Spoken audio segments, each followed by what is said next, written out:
오늘은 시편으로 기도하기 커리큘럼 계속 이야기하고 있는데 네 번째입니다.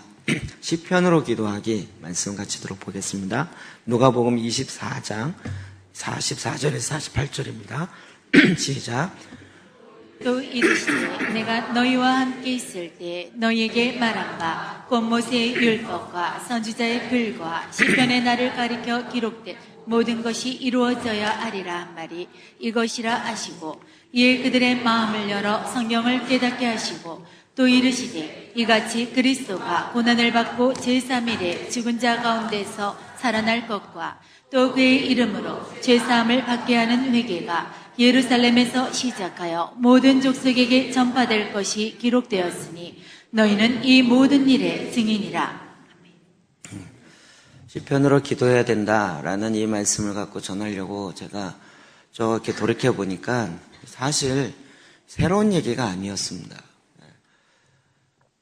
제가 어렸을 때 교회 다닐 때에도 목사님이 구약에 신약의 성도들은 시편 갖고 찬양했고 기도했다는 이야기를 했었고, 제가 신학 대학을 다닐 때 교양 선택으로 교회 음악을 들을 때에도 교회 음악에 굉장히 중요한 것은 구약에서부터 시작해서 나오는 찬양인데 그것이 시편이었다, 이 얘기를 계속 했었고, 사실 이것을 어찌 보면 모르지 않습니다.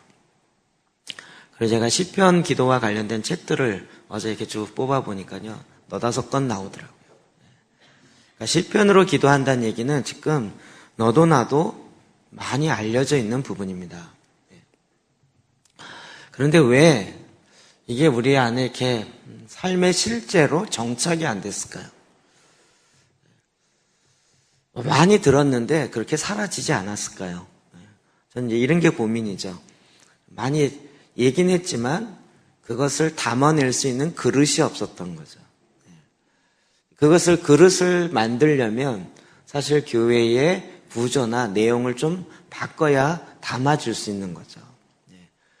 그릇이 없으니까, 담을 그릇이 없으니까 아무리 이야기해도 마치 여름에 장마로 소나기가 쏟아진다 할지라도 그릇이 하늘을 향해서 펼쳐져 있지 않으니까 그 은혜의 비가 하나도 내려오지 않는 것과 같이, 저희가 이제 기도에 지불하고 말씀으로 기도하기를 하고 그것을 삶으로 만들어가고 이제 그릇을 만드는 거죠.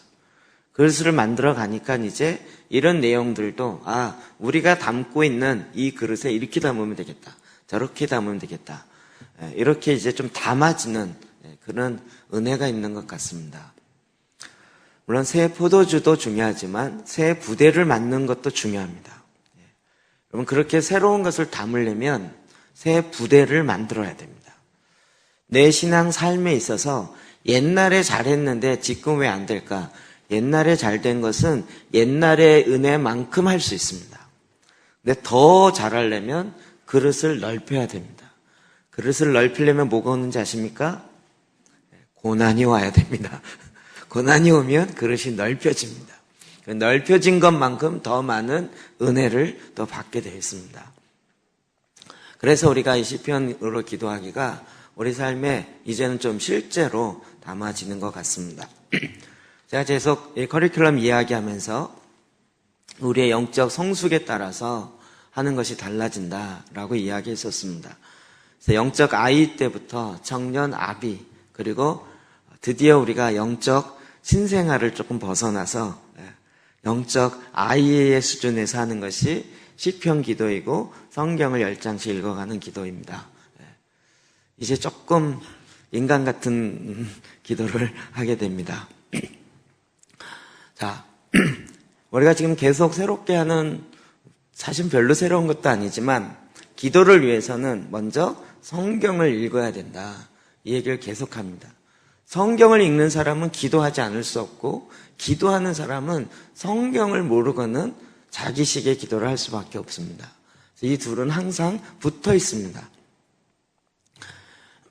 그래서 우리가 말씀으로 기도하기는 그 말씀이 기도가 되는 것이고, 또 우리의 기도에 말씀이 담아지는, 이게 사실은 성경에서 얘기하는 기도의 원래 의미였습니다.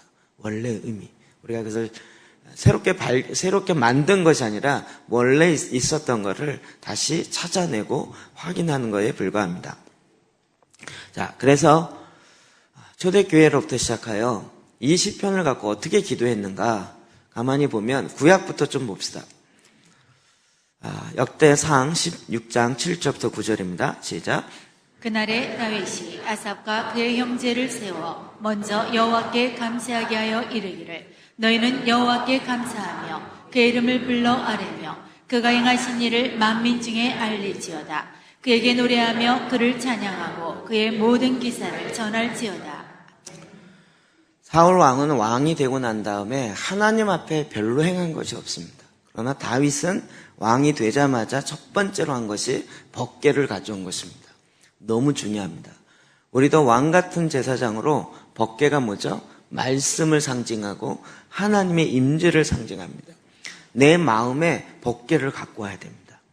하나님의 말씀을 갖고 와야 되고 그 말씀으로 말미암은 임재가 내 안에 제일 먼저 회복돼야 합니다. 다윗은 왕이 되고 나서 그것을 제일 먼저 했습니다. 그러나 첫 번째 갖고 오다가 실패를 했죠. 그냥 수루에 그 법궤를 끌고 그냥 소가 끌고 왔습니다. 그러자 타작마장이 앞에 이를 때 소가 뛰기 시작했고 소가 뛰면서 이 수레가 흔들리자 웃사가 그걸 잡았습니다. 그리고 그 웃사는 몸이 찢겨져서 죽었습니다. 정말 충격이었겠죠. 그리고 다시 다윗은 하나님의 말씀을 보기 시작했습니다. 법궤는 어떻게 움직여야 되는지를 전혀 몰랐던 거죠. 법궤는 어떻게 움직여야 됩니까? 레위인들의 어깨에 매해서 움직여야 됩니다. 소가 끄는 것이 아닙니다. 레위인들, 말씀을 움직이는 거룩한 구별되어진 자들의 어깨에 메고 법궤를 움직이게 되어 있었습니다. 그래서 3개월 동안 그걸 준비합니다. 그리고 이제 법궤를 갖고 오면서 아삽과 나중에 나면 여두둔과 그러면서 그 법궤를 갖고 오면서 찬양을 합니다. 그것이 바로 여기 있는 것입니다. 다윗이 아삽과 그의 형제를 세워 먼저 여호와께 감사하며 찬양의 노래를 만듭니다. 그리고 그것을 찬양하면서 법궤를 갖고 옵니다. 그때 만들어진 곡, 그것이 바로 8절. 너희는 여호와께 감사하며 그의 이름을 불러 아뢰며 그가 행하신 일을 만민 중에 알릴지어다. 그에게 노래하며 그를 찬양하고 그의 모든 기사를 전할지어다. 그럼 이게 시편에 나중에 그 만들었던 곡을 시편에 또 모아놓습니다. 이게 시편이죠. 105편 이렇게 되어 있습니다. 1절, 2절 시작. 여호와께 감사하고 그의 이름을 불러 아뢰며 그가 하는 일을 만민 중에 알게 할지어다. 그에게 노래하며 그를 찬양하며 그의 모든 기한 일들을 말할지어다. 하나님의 행하신 일을 만민 가운데 알게 할지어다. 그러면서 거기서부터 시작해서 아브라함을 택하시고 야곱을 택하시고 그들을 통하여 홍해를 가르시고 그 광야 가운데 하나님이 일하셨던 이 모든 일들을 그 찬양 가운데 넣어가면서 역사 현장에서 일하셨던 그 하나님의 이름을 찬양하며 법궤를 가지고 옵니다. 여러분, 이 찬양한다, 노래로 만든다는 건 강력한 의미가 있습니다. 우리도 계속 노래하고 찬양할 때 그 시대적 정신이 반영되고 그 노래할 때 거기서부터 사람의 마음 정서가 움직여지는 거죠. 저에게 가장 마음에 확 꽂혀지는 건 뭐냐면 노래는 아니지만 놀이 중에 하나가 무궁화꽃이 폈습니다. 제가 한번 이야기했었는데요. 간사할 때 간사님들끼리 모여서 경복궁을 갔습니다. 평일에 가는 사람들이 별로 없어서 그러니까 이제 간사님들 한 8명인가 이렇게 갔는데 가서 보니까 낮에 별로 할 일이 없더라고요. 뭐 할까? 그러다가 놉시다 이랬습니다. 그래갖고 무궁화꽃이 폈습니다를 했습니다. 그런데요, 외국인들이 모여들기 시작한 거였어요. 우리가 놀고 있는데 노는 걸 외국인들이 구경하는 거였어요. 그런데 그 무궁화꽃이 폈습니다 유래를 아는 간사님이 그 외국인들에게 설명을 해줬어요. 이게 무슨 놀이냐? 무슨 놀인지 아십니까? 일제시대에 일본에게 잡혀가고 일본 순사들이 이렇게 너무 무서울 때 그들이 오면 무궁화 꽃이 피는데 무궁화 꽃이 폈는데 그들이 오면 몰래 숨어야 돼요. 움직이면 안 돼요. 그래서 순사가 온다 얘기하면 잡히니까 무궁화 꽃이 폈다 그러면 숨는 거예요. 이 사인이 그 놀이 안에 들어가 있어요. 처음 하셨죠? 이걸 설명하니까 외국인들 여러분처럼 그걸 들으면서 저희도 놀면서 왠지 애국 정신이 막 들어오면서 무궁화 꽃이 피었습니다. 딱 멈추고 딱 멈추고. 그 시대의 의미가 그 안에 놀이 가운데 그 소리 가운데 들어갔을 때 이게 뭘 의미하는지 아는 거죠. 애들은 놀이를 하고 있는데 그게 놀이에 끝나는 것이 아니라 그 시대의 의미 확 들어가 있는 거예요. 많은 부분에 우리의 찬양들이 예언적 찬양이고 미리 외치고 선포하고 아직 이루어지지 않았지만 노래로 만들어서 그것을 이야기해요. 그리고 어떨 땐 행진할 때 만드는 노래. 여호와께 감사하세 그 인자. 우리가 그거 막 옛날 시편 교동문도 했잖아요. 맨날 똑같은 거 하는 것 같죠. 그게 뭐냐면 행진할 때 주로 썼던 곡입니다. 여호와께 감사하세 그 인자심 영원합니다. 여호와께 전에 한번 했었죠. 해볼까요? 이쪽은 여호와께 감사하세 그 인자심 영원합니다. 이렇게 서로 이러면서 썼던 곡들입니다. 그러니까 그렇게 각 시대의 의미들을 반영하면서 만들어 놓은 많은 시편들이 특히 다윗을 중심으로 한 반 정도는 다윗이 기록했습니다. 작곡했습니다. 그런 내용들이 시편 안에 들어있고 그래서 시편의 이 찬양은 그냥 동떨어진 노래가 아니라 이스라엘의 역사 속에 알랄이 함께 하셨던 하나님의 흔적들이 들어가 있는 것이죠. 예수님의 성전을 정결케 하셨을 때 일어났던 사건 중에 하나입니다. 마가복음 11장 9절 10절입니다. 시작. 앞에서 가고 뒤에서 따르는 자들이 소리 지르되 호산나 찬송하리로다. 주의 이름으로 오시는 이여 찬송하리로다. 오는 우리 조상 다윗의 나라여 가장 높은 곳에서 호산나 하더라. 성전을 정할 때가 아니라 성전에 입성할 때 나귀를 타고 들어갈 때 앞에서 가고 뒤에서 따르는 자의 소리가 외쳤습니다. 왜냐하면 이것이 뭘 의미하는지를 그들이 딱 아는 거죠. 이 찬양이 시편에 있습니다. 118편 26절에 시작. 여호와의 이름으로 오는 자가 복이 있으며 우리가 여호와의 집에서 너희를 축복하였도다. 메시아가 여호와의 이름으로 오는데 그 여호와의 이름으로 오는 그 다윗의 자손을 찬양하는 거죠.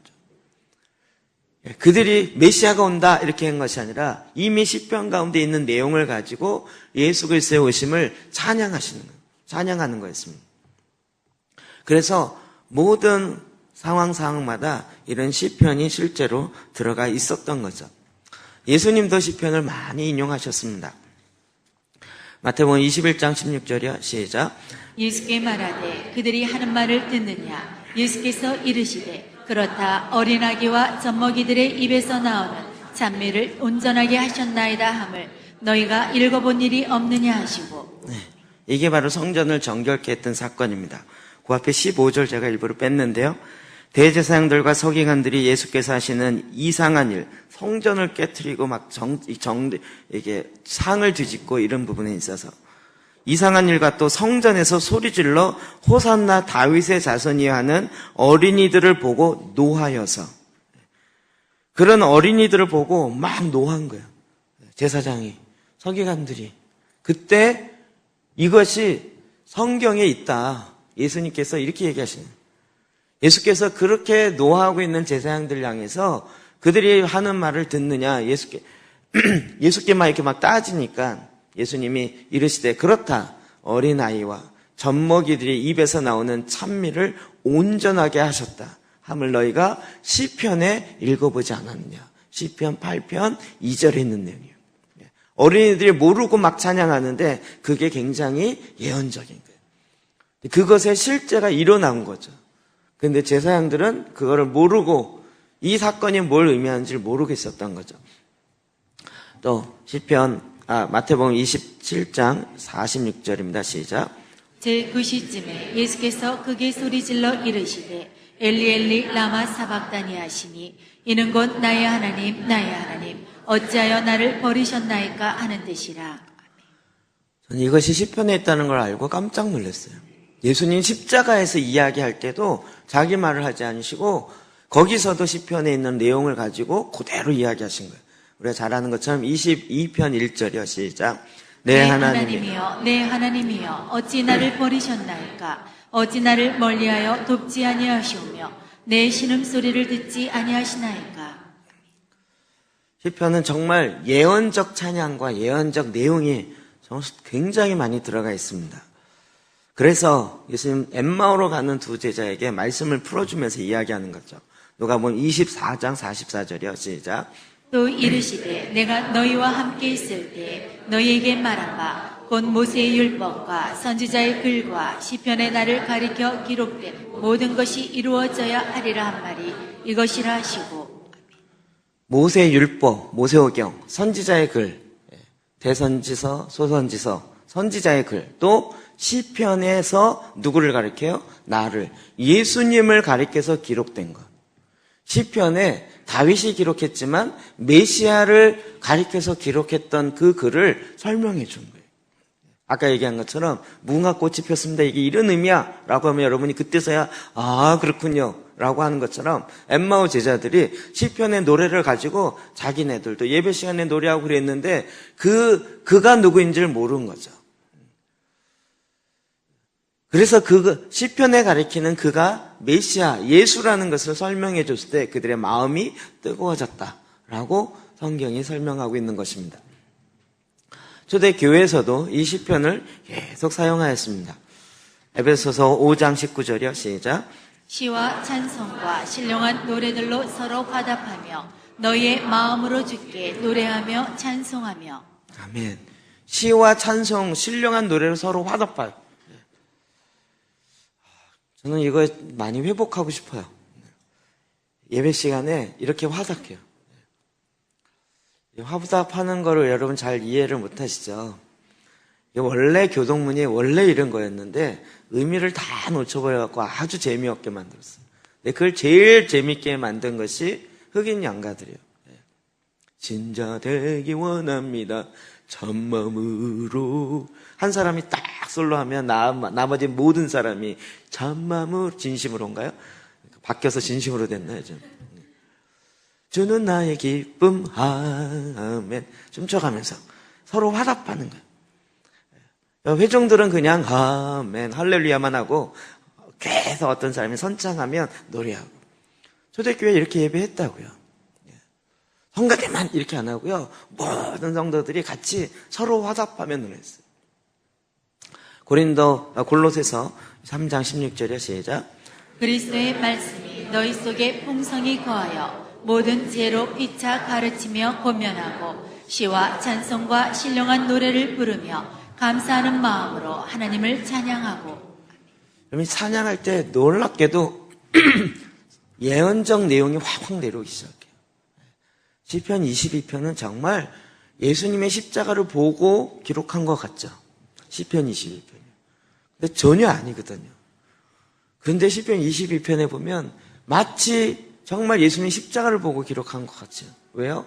하나님 그 가운데 물론 그의 고통 때문에 기록한 것이지만 그것이 예수님의 십자가의 고통과도 너무 막 이런 예언적 내용이 막 들어가요. 그래서 우리가 막 예언적 찬양을 하다 보면요, 예언이 나와. 찬양 가운데 예언이 나와. 나도 모르는 말씀이 나오고 그 말씀에 곡조가 붙기 시작하고. 초대교회는 이렇게 했다고요. 고린도전서 14장 26절이요. 시작. 그런즉 형제들아 어찌할까 너희가 모일 때 각각 찬송시도 있으며 가르치는 말씀도 있으며 계시도 있으며 방언도 있으며 통역함도 있나니 모든 것을 덕을 세우기 위하여 하라. 아멘. 너희가 모일 때 각각 찬송시가 있어요. 새로운 것으로 주님을 찬양해요. 얼마나 예배가 역동적일까요? 예배가 정말 초대교회 예배는 역동적이었어요. 그리고 그때마다 시편을 또 인용하고 시편에 있는 말씀으로 찬양하고 또 구약부터 계속 내려왔던 이 시편의 찬양들을 계속한 거죠. 얼마나 시편을 좋아했는지 시편에 있는 말씀을 그대로 적용해서 했던 공동체들이 많이 있습니다. 시편 119편 164절이요. 시작. 주의 의로운 규례들로 말미암아 내가 하루 7번씩 주를 찬양하나이다. 하루에 몇 번이요? 7번씩 주를 찬양해요. 7번만 찬양한 게 아니라 7번 안에 시편 150편을 다 넣어서 찬양했어요. 베네딕트 수도원에서는요, 하루에 시편 150편을 다 찬양해요. 150편만이 아니고 1편부터 150편까지 그걸 반으로 줄여서 시편 75편 가지고 7번에 나눠서 시편 갖고 하는 게 여러분 악비아라고 책도 갖고 계신 몇 분 계시던데 그런 것이에요. 그래서 시간을 나눠요. 아침 6시에 예수 그리스도의 부활을 의지하며 시편에 있는 걸 찬양. 아침 9시에 성령의 부으심, 성령의 오순절 사건이 언제 임하시죠? 아침 9시에 임하거든요. 그때 또 관련된 말씀으로 또 찬양해요. 아침 12시, 이게 바로 예수님의 십자가에서 가장 고통이 당하실 때. 오후 3시에 예수님이 운명하시고 돌아가시는 순간이지만, 그러나 그것이 바로 승리의 순간인 거죠. 그 다음 오후 5시에 십자가에 내려져서 예수의 몸에 향품을 바르는 세마포에 쌓여지는 것인데, 여러분 이때도 또 찬양하고요. 또 오후 6시에 무덤에 누이 있는데 그것과 관련되어진 말씀. 그래서 전체적으로 7번에 걸쳐진 시편의 그걸 딱 해서 75편으로 찬양해요. 종교개혁자들도 시편 갖고 찬양하라고 이야기했어요. 루터는 한 시편 중에 한 편도 빠짐없이 가리켜서 이 시편 갖고 찬양하라고.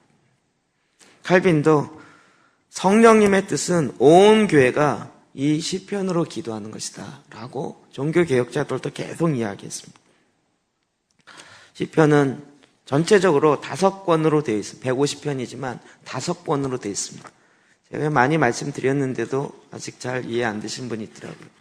그 5권, 1권부터 이렇게 되어 있는데 그것이 바로 모세 오경과 관련된 식으로 편집되어 있는 내용입니다.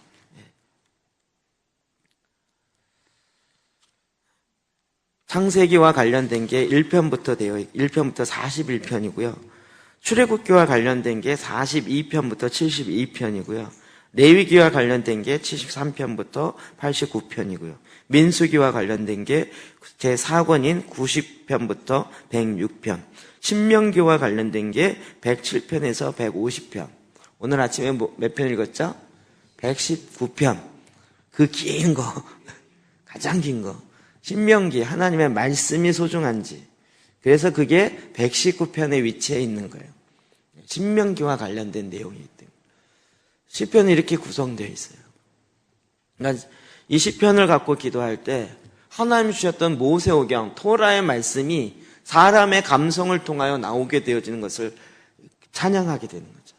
그러니까 시편 기도를 하다 보면 우리가 하나님께 어떻게 기도해야 되는지, 어떻게 반응해야 되는지, 또 내 마음의 이 원통함과 이 마음의 분노를 어떻게 표현해야 되는지 이런 것들이 시편에 쭉 나와 있습니다. 그래서 시편 기자는 아예 이렇게 이야기합니다. 109편 4절이요. 시작. 나는 사랑하나 그들은 도리어 나를 대적하니 나는 기도할 뿐이라. 아멘. 나는 기도할 뿐이라 이렇게 되어 있지만 사실은 이거는 나는 기도다라고 되어 있어요. 나는 기도다. 그는 늘 기도. 교회는 만민이 기도하는 집. 성도들이 모이는데 성도는 다 어떤 사람이요? 나는 기도다 하는 사람이에요. 그들이 모이니까 기도하는 집이 되는 게 당연한 거죠. 그러니까 기도가 삶이고 그 기도 가운데 시편의 내용들이 나오는 건 당연한 거죠. 이게 초대교회 또 구약에 계속적으로 내려오던 거예요. 4세기 니케아 회의에도 보면 시편을 갖고 성도들을 가르쳐야 된다라고 총회 결의사항이 있어요. 정말 요즘 개신교 성도들만큼 기도 안 하고 정말 모르는 시대의 가장 얄팍한 크리스찬들이 오늘날 시대가 아닌가 싶어요. 깊이가 없어요. 말씀에 깊이 들어가는 것을 모르고 그냥 얄팍해요. 냄비처럼 그냥 팔 끓지만 금방 식고, 그걸 너무 얇아가지고요. 금방 타버리고, 금방 또 냉랭해지고요. 그러나 시편으로 기도하기 시작하는 순간부터 내 안에 어마어마한 감성이 나오기 시작하고, 이 시편이 내 마음에 묶여있던 것들을 터치하기 시작해요. 그래서 139편 23절, 24절이요. 시작. 하나님이여 나를 살피사 내 마음을 아시며 나를 시험하사 내 뜻을 아옵소서. 내게 무슨 악한 행위가 있나 보시고 나를 영원한 길로 인도하소서. 시편의 기자가 하나님께 이렇게 얘기하고 있어요. 하나님, 내 마음을 살펴보십시오. 내가 무슨 악한 행위가 있나 나를 한번 테스트해 보십시오. 우리는 거꾸로죠. 하나님, 날 혹시라도 볼까봐 혹시라도 나를 이렇게 시험할까봐 이런 거잖아요. 시편 기자는 주님을 향한 그 열정과 열망이 있기 때문에 주님, 혹시라도 내가 다른 길로 갔을까봐 모르니까 주님 나를 한번 살펴보십시오. 이렇게 얘기하고 있어요. 왜요? 그 마음이 주님을 향한 그 열정으로 가득 차 있기 때문에. 49편 3절 4절이야. 시작. 내 입은 지혜를 말하겠고 내 마음은 명철을 작은 소리로 읊조리리로다. 내가 비유에 내 귀를 기울이고 수금으로 나의 오묘한 말을 불리로다. 아멘. 이것이 다른 버전엔 이렇게 번역해놨어요. 4절인데요. 내가 나의 음악으로 신비를 열어 보이며, 이 시편에 있는 것으로 신비를 열어요. 내 음악으로. 그리고 나의 노래로 수수께끼를 풀어 놓으리라. 오묘한 말을 부르라. 성경에 감춰져 있는 수수께끼와 같은 그것을 풀어놓아요. 나의 노래로. 이와 같은 일들이 계속 시편 안에 있는 거예요. 그러니까 시편으로 기도하는 건 그냥 이거 설교한다라는 건 좀, 초대교회 성도들을 보면 마치 애기한테 우유를 먹어야 된다라고 설교하는 것 같은 느낌. 그렇게 느껴질 거예요. 이제 여러분은 우리 이제 자연스럽게 받아들이는 거죠. 시편에 150편 모두가 다 주옥 같지만 정말 다양한 내용들이 너무 많이 있습니다. 시편 73편 정말 인상적이고요. 정말 마음에 팍팍 와닿는 것이 있어요. 한번 펴보시겠어요? 73편.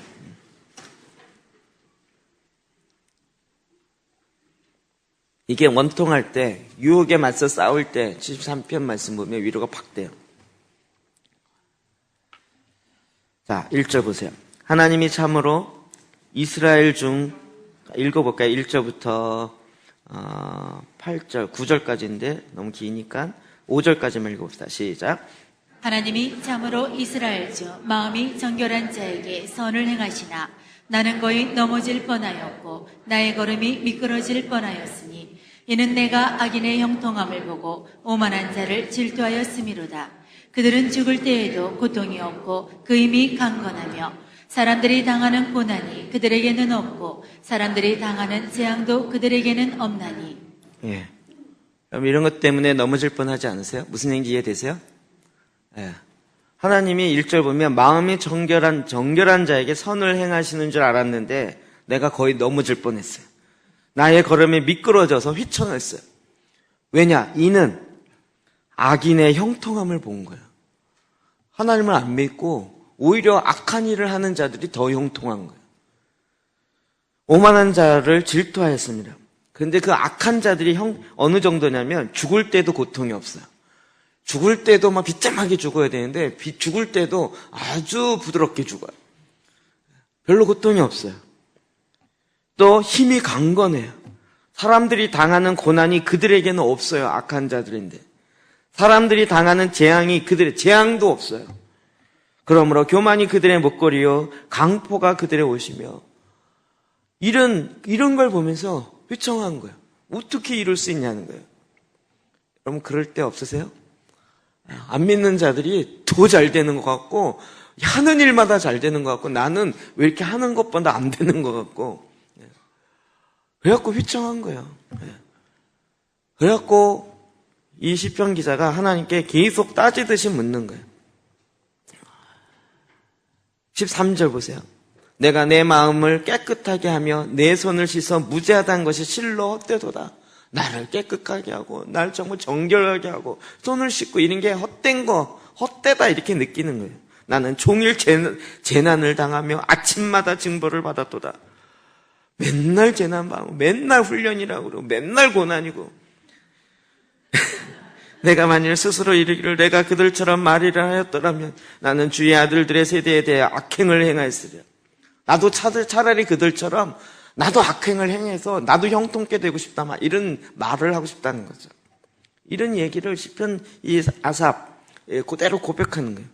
반전이 있는데요. 16절 내가 어쩌면 이를 할까 하여 생각한즉 그것이 내게 심한 고통이 되었더니 이게 너무 고통스러운 거예요. 그래서 17절 이게 반전이에요. 하나님의 성소에 들어갈 때야 그들의 종말을 내가 깨달았나이다. 하나님의 성소, 하나님의 성전에 들어가서 하나님 앞에 딱 나가니까 그들의 종말을 깨달은 거예요.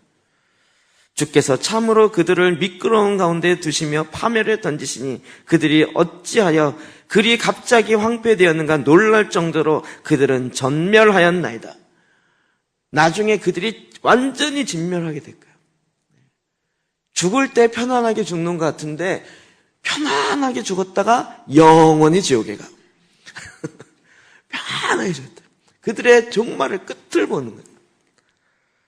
그래서 그가 마지막 25절 하늘에서는 주 외에 누가 내게 있으려 땅에서는 주밖에 내가 사모할 이 없나이다. 내 육체와 마음은 세잔하나 쇠약하나 하나님은 내 마음의 반석이시여 영원한 분기시라. 무릇 주를 멀리하는 자는 망하리니 음녀같이 주를 떠난 자를 주께서 다 멸하셨나이다. 하나님께 가까이 함이 내게 복이라. 내가 주 여호와를 나의 피난처로 삼아 주의 모든 행적을 전파하리다. 이 뒤에 있는 내용은 많이 찬양으로도 부르잖아요. 이게 그냥 나오는 게 아니고요. 그 앞에서부터 있었던 내용이에요. 시편에 막 이런 마음들이 막 팍팍 꽂혀요. 슬프고 소망이 사라질 때 두 번째 31편 보시겠어요?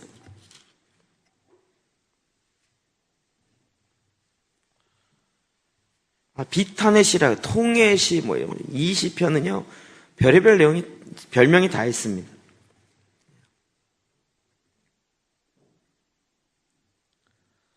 제일 유명한 건 10절이에요, 10절.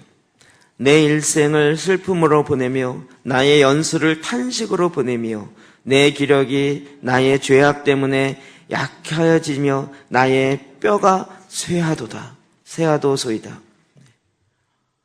내가 일생 슬픔으로 지내요. 정말 평생 통곡하며 지낼 수밖에 없는 그런 생이에요. 정말 비탄의 그 고백을 할 수밖에 없는 거죠.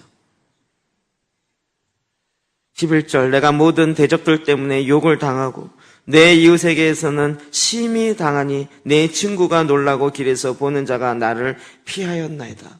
내가 하도 욕을 많이 당해갖고요. 친구들이 나를 피해요. 친구들이 아예 나를 살살 피해서 그럼 정말 이런 그 비탄 가운데 있을 때 그럼 이것도 반전이 있어요. 17절 보시겠어요? 17절 20절까지 읽어봅시다. 시작. 여호와여 내가 주를 불렀사오니 나를 부끄럽게 하지 마시고 악인들을 부끄럽게 하사 수월에서 잠잠하게 하소서. 교만하고 완악한 말로 무리의 의인을 치는 거짓 입술이 말 못하는 자 되게 하소서. 주를 두려워하는 자를 위하여 쌓아두신 은혜 곧 주께 피하는 자를 위하여 인생 앞에 베푸신 은혜가 어찌 그리 큰지요. 주께서 그들을 주의 은밀한 곳에 숨기사 사람의 꾀에서 벗어나게 하시고 비밀이 장막에 감추사 말다툼에서 면하게 하시리이다. 정말 주님을 향해서 그의 마음의 중심의 토로 막 속에 있는 것들을 토해내기 시작하는 거죠. 이게요, 우리나라 성경은 좀 이렇게 뭐랄까 완곡하게 표현한 것들이 많이 있어가지고요. 제가 요거 개인 사역인데 브라이언 시몬즈가 시편을 번역한 내용입니다. 시편은 시처럼 번역해야 돼요. 17절 내 수치와 치욕이 가려지리니 내가 주를 부를 때 주의 은총이 그 위에 내릴 것이라. 대신 부끄러움과 오명이 악한 자들 위에 떨어져 저들은 스스로 파멸의 길을 걸어가며 방황하다가 어느덧 침묵 가운데 먼지로 사라지리이다. 필경 저들의 거짓 입술은 무덤 속에 닫히리니 저들의 교만하며 경건한 자를 대적하여 모욕하여 우쭐대는 말을 한 까닭이라. 여호와여 어찌 그리 경이로우신지요. 주는 우리를 위하여 좋은 것을 가득 모아 마치 보물상자처럼 예비하셨고 축복을 쌓되 넘칠 정도로 준비하셨나이다. 이는 주를 존경하며 경배하는 자들을 위한 것이니 모든 사람이 목도하게 하실 것이며 돌이켜 주께 숨은 자들을 위해 그리하시리라. 그들이 모욕하며 그들이 교만한 그 말을 했던 것을 하나님이 뒤집으실 거라는. 막 이렇게 마음이 시원한 것들 되게 많아요. 그래서 마지막 23절 모든 성도들아 여호와를 사랑하라. 여호와께서 진실하신 자를 보호하시고 교만하게 행하는 자를 엄중히 갚으시느니라. 여호와를 바라는 너희들아 강건하고 담대하라. 정말 무슨 설교 같지 않습니까? 시편에 이런 내용들이요 너무 마음에 팍팍 꽂히는 거예요. 시편 앞부분에 비고개 있을 때 여러분 그거는 6편인데요. 이것도 제가 그냥 요 성경을 읽어드리겠습니다. 시편 6편 그냥 여러분 보십시오. 주여 그러하지 마소서. 나를 단죄치 마소서. 주의 분노로 나를 징벌하지 마소서. 이 병을 앓은 지 오래나이다. 내가 병들어 수척하오니 나를 선대하시며 긍휼을 베푸소서. 내가 쇠약하오니 나를 고치소서. 내 몸이 부서지려 하나이다. 내 육신과 영혼의 고통을 어느 때까지 제하려 하시나이까. 오 주여 나를 회복시켜 주소서. 문 앞에 다다른 죽음을 되돌리시며 내 생명을 구원하소서. 주께서 나를 사랑하사 주의 소유 삼으시려는 줄 내가 아는 까닭이니다. 5절 내가 죽어서 주님께 무슨 유익이 되리이까. 무덤에 들어간 자는 노래할 수 없나이다. 사망의 어둠 속에서 그 누가 주를 기억하리이까. 내가 무덤에 장사되면 어찌 주님을 찬양할 수 있겠나이까. 6절 내가 우느나 지치고 기력이 쇠잔하나이다. 신음소리로 불면에 밤을 보내어 피곤하고 눈물로 내 베개를 적시며 7절 슬픔이 가득하여 믿음의 눈에 보이는 것이 하나도 없나이다. 나와 맞서는 원수가 너무 많도소이다. 물러가라. 악을 행하는 자들이여 내게서 떠나가라. 주께서 천둥처럼 외치는 나의 부르심에 귀를 기울이셨음이라. 그렇도다. 나의 치료자이신 주께서 나의 탄원을 들으셨도다. 내 기도를 모두 받으시고 다 응답하셨도다. 이제 수치를 당하는 자는 바로 내 적들이라. 저들이 두려워 떨며 다시금 물러가리라. 갑자기 부끄러움을 당하며 쓰디쓴 모욕을 맛보리라. 나를 계속 모욕했던 자들이 이제는 하나님께서 딱 반전해 주시면서 새로운 위로를 주시는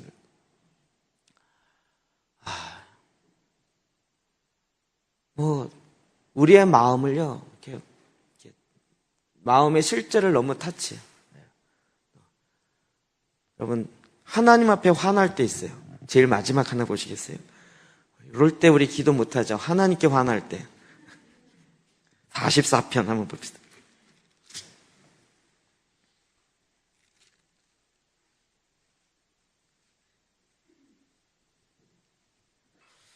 시간이 없어서 그냥 13절 봅시다. 13절부터 16절까지 읽어봅시다. 시작. 주께서 우리로 하여금 이웃에게 욕을 당하게 하시니 그들이 우리를 둘러싸고 조소하고 조롱하나이다. 주께서 우리를 뭇백성 중에 이야기거리가 되게 하시며 민족 중에서 머리 흔들림을 당하게 하셨나이다. 나의 능욕이 종일 내 앞에 있으며 수치가 내 얼굴을 덮었으니 나를 비방하고 욕하는 소리 때문이요 나의 원수와 나의 복수자 때문이니이다. 이런 상황인 거예요. 이런 상황. 그래서 하나님께 뭐라고 기도해요? 23절.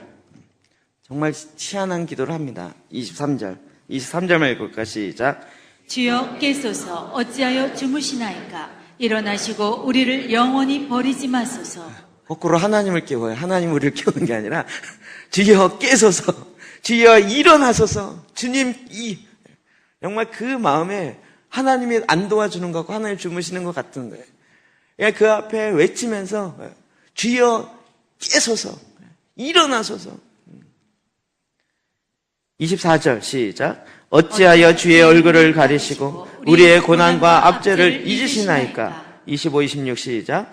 우리의 영혼은 진토 속에 파묻히고 우리의 몸은 땅에 묻혔나이다. 일어나 우리를 도우소서. 주의 인자하심으로 말미암아 우리를 구원하소서. 아멘. 이게 하나님을 향해서 토설하는 기도라 그래요. 주님 일어나십시오. 깨어나십시오. 내가 땅에 묻히고 있습니다. 이러면서 주님을 향하여 외치는 그런 기도. 정말 사람이 느끼는, 인간이 느끼는 모든 감정들이 이 시편을 통하여 시편 기자를 통해 나타나기 시작합니다. 그럼 이런 비밀들이 시편의 기도를 통해서 풀어지는 거예요.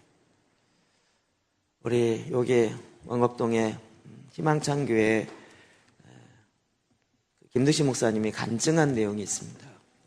그분이 말씀 기도를 하기 시작하고 안 됐다가 힘들었다가 이러다가요. 근데 그걸 정말 8개월 이상 반복하다가 말씀을 기도하는데 거기가 그 보성 프라자입니다. 라성 호텔 뒤에 옛날 라성 호텔 뒤쪽에 있는 보성 프라자. 거기에 상가 8층짜리인가 건물 굉장히 커요. 거기 4층의 교회가 있는데요. 크다 보니까 별의별 게 다 들어와 있어요. 병원이 들어와 있는데요. 목사님 계속 말씀 갖고 기도하고 거의 혼자 하다시피 하는데 병원에 왔던 환자가 자살도 몇 번 시도하고 이랬던 분이 와서 소망이 없는데 왔었더니 또 목사님이 워낙 성도가 없다 보니까 한 사람이 더 오는 게 반가워요. 어서 오시라고. 커피 드시라고. 여러분 1층에서 드시는 커피 저거가 거기서 보고 제가 이거구나 그리고 산 겁니다. 똑같은 디자인, 똑같은 세보 50A 딱 해서 그래서 그 성도와 같이 말씀 기도를 하기 시작한 거예요. 시편을 읽고 기도하기 시작하는데 그 성도가 자살도 몇 번 했고 이제 몸까지 망가지고 자기 돈도 같이 동업했던 사람에게 돈 뜯기고 배신당하고 정말 소망이 없이 살고 있던 이 사람이 시편을 하다가 어떻게 시편에 내 마음을 완전히 저들을 죽이소서 막 뼈를 꺾으소서 주여 왜 주무시나이까 막 오늘 이런 기도가 성경에 있어. 시편 일단 마음이 열렸어요. 그리고 막 말씀 갖고 기도하기 시작했어요. 그의 마음에 생명이 들어갔어요. 자기의 마음만 알아줘도 마음이 확 열린 거예요. 시편은요 강력한 하나님의 이 찬양의 기름 부심이 들어있는 곡입니다. 그래서 우리가 시편을 갖고 계속 꾸준하게 시편을 읽어요. 선포해요. 어떨 땐 천천히 하나씩 한 단어씩 하나씩. 여러분이 제가 이렇게 이제 벌써 할 게 많죠. 예수기도, 그 다음에 뭐가 있었죠? 주기도, 보혈기도, 시편기도, 말씀기도, 제사장기도, 뭐 이렇게 많어 이러시잖아요. 이게요 많은 밥상을 차려놓는 거예요. 많은 밥상. 여러분이 자꾸 뭐부터 해야 돼요 그러는데 끌리는 대로 하세요. 먹고 싶은 것부터 먹었어. 전에는 뭘 어떻게 해야 될지 몰라서 기도를 못했잖아요. 기도를 하려고 그러는데 뭘 어떻게 해야 될지 모르겠어요 이랬잖아요. 그럴 땐 그냥 예수기도부터 딱 하세요. 짧으니까. 성경을 모르겠어요. 주기도문 하세요. 주기도문 모르는 사람 없을 거 아니에요. 내 마음이다. 시편 하세요. 안 되면 22편부터 읽어보세요. 내 뼈가 녹나이다부터 시작해서 정말 하나님의 우리로 하여금 이 땅에서 얼마든지 말씀으로 말미암아 살 수 있도록 만들어 놓으셨어요. 준비하셨어요. 여러분 이거 새로운 거 발견한 게 아니고 이미 과거에부터 계속 있어 왔던 것을 이제 다시 찾아서 우리도 해야 됩니다 라고 이야기하는 이게 마땅한 거예요. 그래서 거기에 포커스가 맞춘 거예요. 교회는 만민이 기도하는 집이에요. 만민을 위해서 기도하는 집이에요. 열방을 여기저기 다 기도하는 그게 아니고요. 모든 하나님의 백성, 열방의 백성들이 다 기도하기 위해서 모이는 집이 바로 교회인 거예요. 나라와 상관없이, 국적과 상관없이, 자기의 무엇과 상관없이 그 하나님의 성소에 들어가서 드디어 하나님의 뜻을 깨달으며 하나님의 원하시는 뭔지를 말씀 속에 속된 말로 주구장창 알기 시작하는 거예요. 그리고 그 말씀을 내가 외치기 시작하는 거예요. 여러분, 그런 설교의, 좋은 설교의 말씀을 듣는 게 중요한 게 아니라 이제는 그 말씀으로 내가 무장되기 시작해요. 우리가 하나님의 공격형 무기는 오직 말씀이야. 나머지는 다 방어형이었어. 하나님의 전신갑주 입을 때요. 근데 여러분, 왜 자꾸 칼 하나만 더 으려고 그래요? 요즘에 무기가 칼만 있는 게 아니라 되게 많아요. 총도 있고요, 미사일도 있고요. 굉장히 많은 무기들이 있어요. 그 무기를 다 가지면 안 되는 게 아니에요. 우리가 막 장착하기 시작하는 거예요. 막 꺼내놓으면 막 별의별 무기가 다 나와서 다 쓰기 시작하는 거예요. 우리가 군인이 되어서 이겨야 되지 않겠어요? 싸워 승리하는 자가 되어야 되지 않겠냐고. 그래서 이 시편 갖고 이제는 찬양하기 시작하는 거예요. 내 걸로 만들기 시작하는 거예요. 나의 언어로 만들기 시작해요. 자꾸 반복하다 보면 아니면 쓰기 시작해요. 여호와는 나의 목자시니 내게 부족함이 없어요. 그냥 외우는데 끝나지 마시고 여호와는 이득진의 목자시니 내게 부족함이 없어요. 부족한 거 많은데? 그러면 그때부터 그거 갖고 따지기 시작하는 거예요. 하나님, 부족함이 없는 목자라는데 왜 나한테 부족한 게 많나요? 도대체 어딨나요? 왜 안 주셨나요? 막 했더니 도둑이 온 것은 훔치고 막 내가 하나님이 안 준 게 아니라 하나님이 나에게 줬는데 빼앗긴 거잖아요. 맨날 하나님이 안 줬대요. 다 줬는데 뺏긴 거예요, 여러분. 하나님 탓하지 마세요. 하나님 다 주시는 거예요. 하나님 아까워서 안 주시는 법이 없어요. 우리에게 모든 하늘에 있는 모든 신령한 복을 다 주시려고 했는데 주기만 하면 빼앗겨요. 왜요? 문이 활짝 열려 있어요. 성문이 열려 있고 이 세상을 향하여 내 마음이 활활 열려 있어요. 하나님을 향하여 열린 게 아니라 하나님을 향하여 굳게 닫혀 있고 이 세상을 향하는 마음이 활짝 열었고 누구든지 와라 우상이라도 좋고 신이 거짓이라도 좋으니 이래 놓고 가니 주는 것마다 다 뺏기는 거예요. 그럼 그거 이제 고쳐야 되잖아요. 금방 고쳐져요. 세상을 향하여 열어놓은 문을 닫아야 돼요. 그리고 이제 하나님을 향해서 닫았던 그 문을 열어야 돼요. 그럼 이 작업을 우리가 계속 내 마음에 거짓되어진 정서와 거짓되어진 이론과 어렸을 때 갖고 있는 내적 맹세와 어른이 됐지만 성인 아이가 되어서 어렸을 때 해결되지 못한 문제가 그냥 온 거예요. 30년째 해결 안 되고 40년째 해결이 안 돼서 나이는 40, 50, 60이 됐지 못지만 그 정서는 아직 4살, 5살밖에 안 돼요. 왜요? 그때 그 문제가 풀어지지 않았기 때문에. 그게 해결이 안 되는 거예요. 그게 말씀의 기도를 통하여 듣기 시편을 통하여 하나님이 터치하기 시작해요. 내 마음을 터치하기 시작해요. 저는 옛날에 시편 기도하기 시작하면 기도 잘못하면 하나님 혼날 줄 알았어요. 기도 틀리거나 이러면 어디다 대고 기도를 엉망을 해? 이런 줄 알았어요. 시편 기도 보면서 얼마나 자유로워하는지. 주님 저들의 뼈를 꺾죠. 이게 제일 좋아. 저들의 뼈를 꺾으소서 주여. 어찌하여 주무시나이까? 깨어나소서 일어나소서 주님. 내 마음에는 막 너무 그런데 하나님께서 그런 가운데 내가 성소에 73편 하나님의 성소에 들어가서 비로소 하나님의 일하심을 깨달은 거예요. 막 내 마음에 안 드는 저 인간을 보니까 근데 그 인간이 왜 이렇게 잘 돼? 잘 되는 거 보면 속이 더 화가 나는 거야. 하나님 어째 내가 미끄러져서 넘어질 뻔하나이다. 쟤는 고난도 없고 죽을 때도 아주 스무스하게 죽고 편안하게 살다가 고난도 없고 어떻게 저렇게 사는데 나는 주를 위해서 살려가는데 맨날 힘들고 맨날 고난이고 맨날 훈련이고 주님 어찌하여 이런 일이 있나이까. 이러면서 갖고 주님 앞에 성소에 들어갔더니 주님께서 결말을 보게 하십니다. 이게 한순간에 이루어지지 않아요. 인생에 정말 깊이 있는 계시가 풀어질 때 이 시편의 내용들이 마음에 확확 와닿기 시작해요. 원수의 목전에서 내게 상을 베푸시는 거예요. 하나님께서 그 일을 행하세요. 우리는 계속 하나님의 말씀이 내 안에 실제가 되는, 그래서 여러분이 그 기도의 삶을 삶을 기본적으로 만들어 놓으셔야 돼요. 그래서 거기다가 이제 내용을 담아야 돼요. 내용을. 시편 기도와 말씀 기도로 담기 시작해요. 여러분이 준비해 놓은 그릇만큼 담을 수가 있어요. 여러분 시편으로 기도하십시오. 여러분 시간 되는 대로 시편의 말씀을 사모하고요. 계속 여러분께 시간 낭비가 아닙니다. 오히려 내가 시간을 버는 길입니다.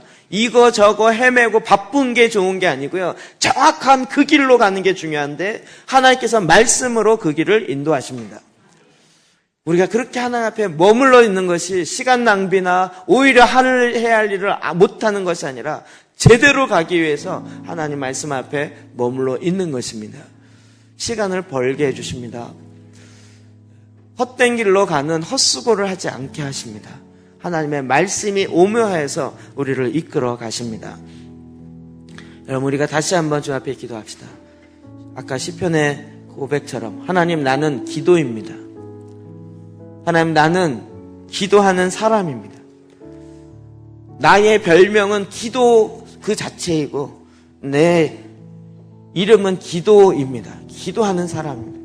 다른 사람들이 나를 일컬어 저는 기도하는 사람이라 라는 말을 듣기 원합니다. 여러분 그렇게 시편에 있는 내용과 같이 오늘 들은 말씀 의지하여 주 앞에 나아가 기도합시다. 기도하시겠습니다.